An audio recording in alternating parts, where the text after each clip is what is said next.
The Shadow Council of Kethmori had convened in the deepest void between galaxies, where even light feared to venture. Here, in the ancient chamber carved from crystallized dark matter, the most feared entities in the universe gathered to discuss matters that could reshape reality itself. Overlord Vexthan, whose very presence caused nearby stars to flicker and die, materialized first. His form was an absence-given shape darkness so complete it hurt to perceive.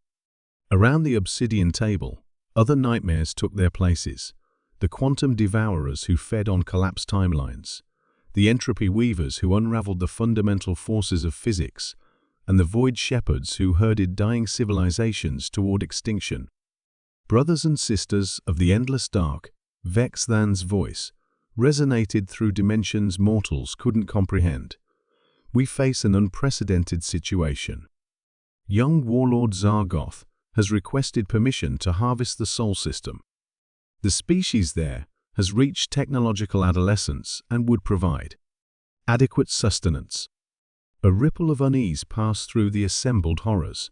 The newest member of their council, Zargoth, manifested as a writhing mass of sentient shadows and hungry voids. His ambition had impressed the Shadow Council enough to grant him membership, but his inexperience was showing. Overlord, Zargoth's form pulsed with eager darkness. The humans possessed nothing that could threaten entities of our magnitude. Their strongest weapons barely scratched the fabric of local spacetime. Their most advanced vessels would serve as adequate appetizers before the main harvest. The ancient entity, known as Silence, who had existed since the universe's first scream, finally spoke, her words creating temporal fractures in the chamber. Young one, your hunger blinds you to the most fundamental rule of cosmic predation. There are some prey that even we, the devourers of galaxies, do not touch. But surely Zargoth began. Silence, commanded the weaver of final threads, her countless eyes opening across multiple dimensions. You will hear the history of the last entity who dared harm humanity. The lesson is written in the very structure of cosmic law. The chamber's walls shifted, displaying images that existed beyond normal perception. Ancient star charts appeared, showing the territorial boundaries that even cosmic horrors respected. Eons ago, the weaver continued, there existed an entity known as the Harvester of Souls, a being who made our current council appear as mere shadows in comparison. It had consumed the life force of 17 galaxy clusters, reducing entire cosmic neighborhoods to empty space. The images showed devastation on an incomprehensible scale. Billions of civilizations reduced to whispers, entire species concepts erased from the quantum foam of reality. The Harvester came upon a small blue world in an unremarkable spiral galaxy. The dominant species there had barely achieved nuclear fusion, possessed no faster than light travel, and showed no signs of cosmic awareness. By every metric we use to evaluate prey, humans were perfect candidates for consumption. Zargoth's form shifted impatiently. Then what happened? Did they possess some hidden weapon? Ancient artifacts? Dimensional allies? Nothing so conventional, Vexthan answered, his darkness deepening. The Harvester began its standard consumption protocol. It started with isolated settlements, then progressed to larger population centers. But something unprecedented occurred during the feeding process. The chamber filled with recordings that existed in spectrums beyond electromagnetic radiation, pure information, extracted from the cosmic background radiation itself. Humans did something no other species had ever done when faced with cosmic annihilation. Silence whispered. They didn't despair. They didn't surrender. They didn't even properly comprehend the scale of what was destroying them. Instead, they did something that broke the fundamental laws of predator-prey relationships that govern our existence. What? Zargoth demanded.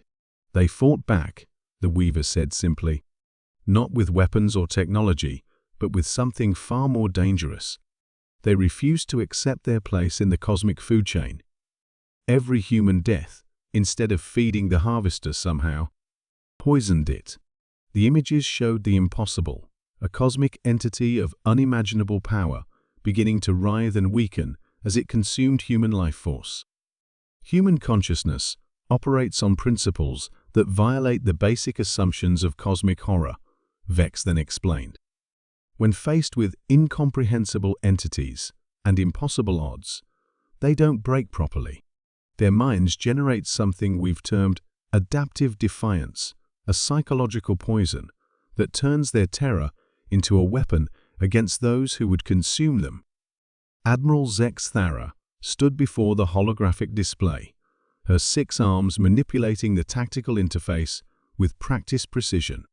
The crystalline chamber of the Imperial command ship Dominion's Edge hummed with the energy of 1,000 worlds, yet she felt an unfamiliar tremor of unease coursing through her chitinous exoskeleton.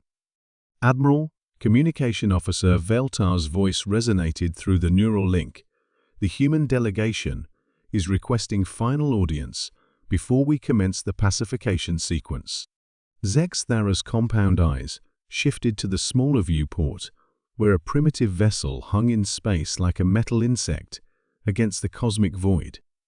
The humans had arrived 3 cycles ago with their crude fusion drives and electromagnetic communications, desperately trying to establish contact with the hegemony. Their technology was laughably primitive, barely achieving interstellar travel, while the Empire had been conquering galaxies for millennia. "Patch them through," she commanded, her translator array automatically adjusting to the barbaric human frequencies. The hologram flickered, revealing a weathered human face. Admiral Sarah Chen of the Terran Federation stood rigidly in what appeared to be their command center, her brown eyes filled with desperate determination. "Admiral Zex Thara," Chen began, her voice crackling through the quantum communicator, "I'm here to make one final plea. We know your empire spans thousands of star systems. We know you've conquered species far more advanced than ours. But please don't do this. Withdraw your fleets from our colonies. We can coexist." Zex Thara's mandibles clicked in what passed for amusement among her species. "Human Chen, your species has spread to 14 star systems in merely 2 centuries. Such rapid expansion violates Imperial Doctrine 7432, uncontrolled biological proliferation. You must be contained." "We're not asking for your territory," Chen pressed, her image occasionally distorting as gravitational waves from the Imperial dreadnought interfered with the transmission. "We're asking for time. Give us a chance to prove we can be responsible galactic citizens." "Your species has a curious definition of responsibility," Zex Thara replied, accessing the Imperial database through her neural implants. "In your brief existence, you have rendered 17% of your homeworld uninhabitable, exhausted 6 colony worlds' primary resources, and engaged in 14,847 armed conflicts among yourselves. The mathematical probability of your peaceful integration into the galactic community is 0.3%. Chen's jaw tightened. "Admiral, I've studied your Imperial conquest records. Every species you've encountered fell within standard tactical parameters. We won't. Something in the human's tone made Zex Thara pause. Her tactical analysis subroutines had indeed categorized humanity as a Type 7 civilization, primitive fusion technology, basic energy weapons, simple AI constructs. The conquest should require minimal fleet deployment. Elaborate, Zex Thara found herself saying, curiosity overriding protocol. "Your empire conquers through technological superiority and overwhelming force," Chen continued. "Your victories follow predictable patterns: orbital bombardment, ground invasion, integration. But humans, we don't fight the way your algorithms expect. We don't surrender when logic dictates we should. We adapt in ways that don't compute in your tactical matrices." Zex Thara's auxiliary processors ran probability calculations. The humans' confidence seemed statistically irrelevant, given the overwhelming technological disparity.